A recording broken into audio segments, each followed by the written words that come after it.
when you talk about health, usually there is appears to be a clash between strength and flexibility. I like the word supple because it accommodates both strength as well as flexibility. Supple naturally is like an elastic, bouncy, strong muscle, and that is something that you really want to build on.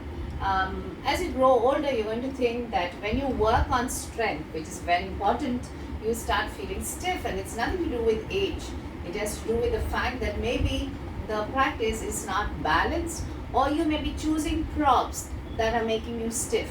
I myself find a playful way of working out brings more suppleness in the body.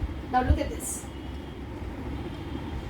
You have to be extra careful. You can break furniture, you can break a bone. You have to be watchful. So this makes, and look at the way the wrist is curling, and there's not one static movement. There is a lot more movement of the wrist. It's a very composite and engaged movement, and this is the sort of thing that I would really feel very good about, because all little pops of joy, you just have these little pops of fun things going through your body when you do this, because you sort of escaped. I think you sort of have a narrow escape, not getting not getting your own hand, bang you on the head like that. Something about that. Really, the fun element, the play element in a workout, I feel is so important to create.